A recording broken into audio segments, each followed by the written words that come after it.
అప్పుడు సుప్రీంకోర్టు ఆపింది.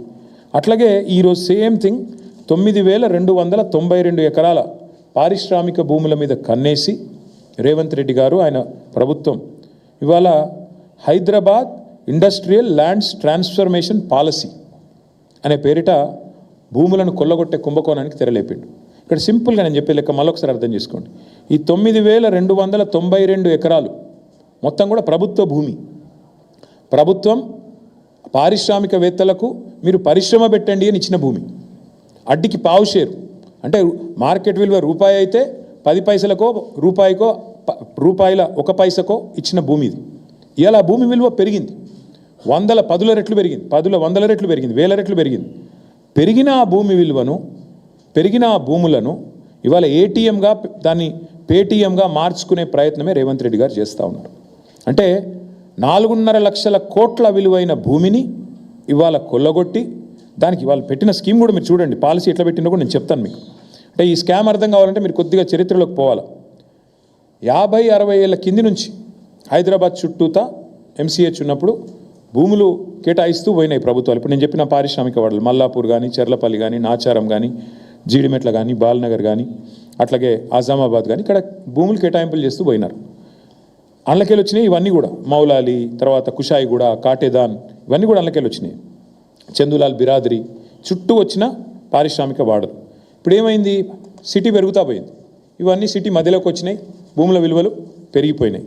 ఇప్పుడు పెరిగిపోయిన వాటి వల్ల ఏమైంది, చుట్టూ కాలనీలు కూడా రావడం వల్ల ప్రజలు గొడవ చేయడం స్టార్ట్ చేసినారు.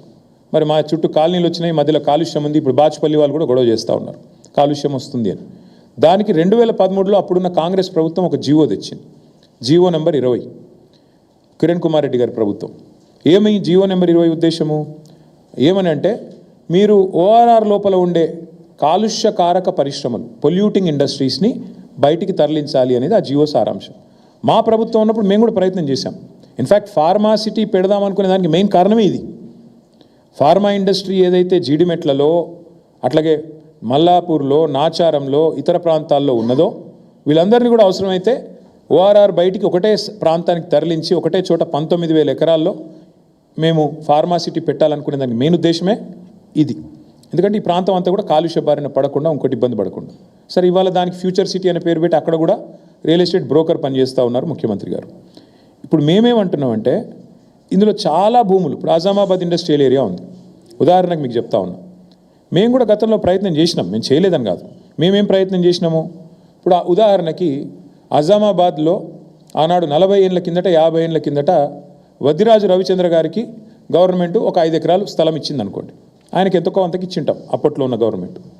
ఇచ్చిన తర్వాత వద్దిరాజు గారు కొంతకాలం నడిపిండు ఇండస్ట్రీ, ఓ 10 ఏళ్ళకో 15 ఏళ్ళకో నడిపి తర్వాత ఫర్ వాట్ ఎవర్ రీజన్ ఆయన బంద్ పెట్టుకున్నాడు. తర్వాత భూమి ఆయన చేతుల్లో ఉంది, అవసరమైతే ఆడు ఇంకేదో చేస్తున్నాడు.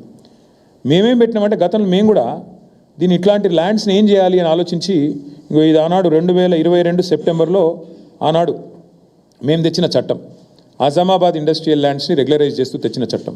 అందులో ఏం పెట్టాం మేము, ఒకవేళ వద్దిరాజు రవిచంద్ర గారికి మనం ఇచ్చిన భూమి కనుక ఆయన చేతుల్లోనే ఉంటే, ఆ రోజు డబ్బులు కట్టి ఉన్నప్పటికీ కూడా ఇవాళ మరి ల్యాండ్ యూజ్ మారుతున్నది కాబట్టి, ఆ రోజు పరిశ్రమకున్న భూమిని ఇవాళ మారుస్తున్నారు కాబట్టి 100% రిజిస్ట్రేషన్ 100% మళ్ళీ కట్టి ఇస్తే మళ్ళీ మీకు ఇస్తాము, మీరు వాడుకోండి అని చెప్పాం.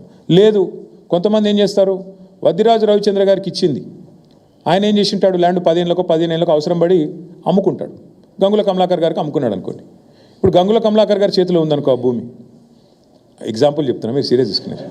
గంగుల కమలాకర్ గారి చేతిలో ఉంటే ఒరిజినల్ అలాంటి చేతిలో కాకుండా ఇంకొకరి చేతిలో కనుక మారింటే, ఆ రోజు మా ప్రభుత్వం పెట్టింది ఏంటి అంటే నిబంధన, అట్లాంటి కేటగిరీ ఉంటే కేటగిరీ 2 కింద పెట్టి 200% కట్టాలి మీరు, 200%. ఎందుకంటే మీరు అప్పుడే నిబంధనలు తుంగలో దెక్కారు.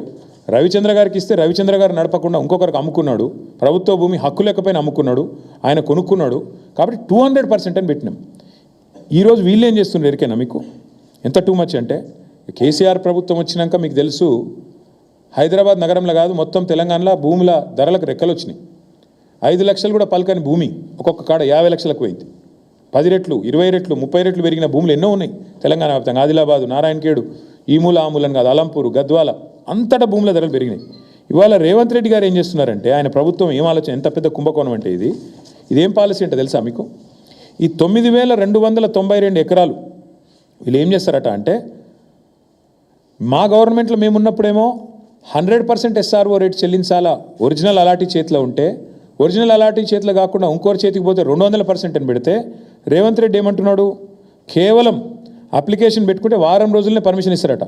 ఏది టీఎస్ ఐపాస్ లెక్క, అర్జెంటుగా డబ్బులు కావాలి కాబట్టి, అర్జెంటుగా లూట్ చేయాలి కాబట్టి వారం రోజుల్లో పర్మిషన్, మరొక వారం రోజుల్లో స్పెషల్ సిఎస్ ఆధ్వర్యంలో కమిటీ అప్రూవల్, మరొక వారం రోజుల్లో ఫీజు డిమాండ్ నోటీస్, 45 రోజుల్లో మొత్తం ప్రక్రియ పూర్తి.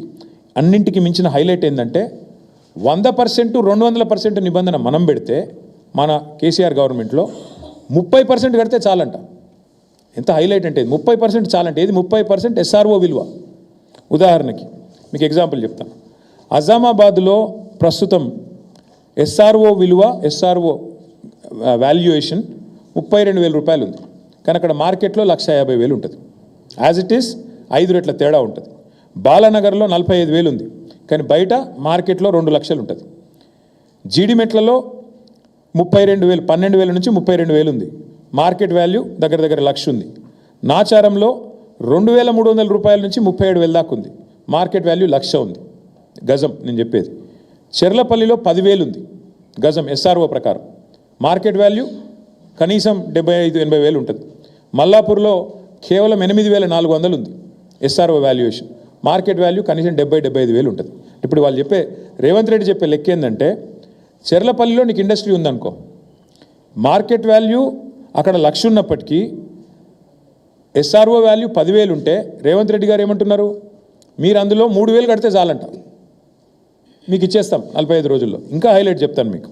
ఉదాహరణకి అంటే కేసీఆర్ ప్రభుత్వంలో అజామాబాద్లో మీకు ఈ ల్యాండ్ మీకు ఉంటే, మీరు దాన్ని రెగ్యులరైజ్ చేసుకోవాలంటే మీరు 32,000 అక్కడ మార్కెట్ SRO వాల్యూ ఉంటే, మీరు చేతులు కింద మారింటే 64,000 కట్టాలని మనం పెట్టినాం. ఇప్పుడు రేవంత్ రెడ్డి గారు ఏమంటున్నారు తెలుసా, 32,000 వాల్యూ ఉంటే SROది కేవలం 10-11,000 కడితే చాలు, మీకు ఇచ్చేస్తాం, మీరు తీసేసుకోండి. అంటే దీని వెనక ఉన్న కుంభకోణంలో ఇక్కడ మెయిన్ పాయింట్ ఏంటంటే, ఇవాళ ఒక ముఠా తిరుగుతుంది హైదరాబాద్లో. ఆ ముఠా సభ్యులు ఎవరెవరే అంటే ఏవీ రెడ్డి, కొండల్ రెడ్డి, తిరుపతి రెడ్డి, కృష్ణారెడ్డి, వీళ్ళెవరో కాదు, అంతా ముఖ్యమంత్రి గారి బిజినెస్ పార్ట్నర్లు, ఆయన కుటుంబ సభ్యులు. మొత్తం అగ్రిమెంట్లు చేసి పెట్టుకున్నారు. ఇవన్నీ మొత్తం ఈ భూములన్నిటికీ అగ్రిమెంట్లు, వెనకాల MOUలు, ఒప్పందాలు అన్నీ కుదుర్చుకున్న తర్వాతనే మళ్ళీ దీని మీద RR ట్యాక్స్ ఉంటుంది. ప్రతి దగ్గర ప్రభుత్వానికి వచ్చేది 30%, మళ్ళీ తర్వాత 60%, 70% రేవంత్ రెడ్డి గారికి, కాంగ్రెస్కు ట్యాక్స్ కట్టాలి, కప్పం కట్టవలసిందే. ఈ లెవెల్లో అంటే ఒక 4-5 లక్షల కోట్ల భూములకు వీళ్ళు పెట్టిన టెండర్ ఇది. నేను అడిగేది ఒక్కటే, మీరు ఆలోచించండి దయచేసి. మొన్న మీరు జూబ్లీహిల్స్ ఎలక్షన్ చూసినారు.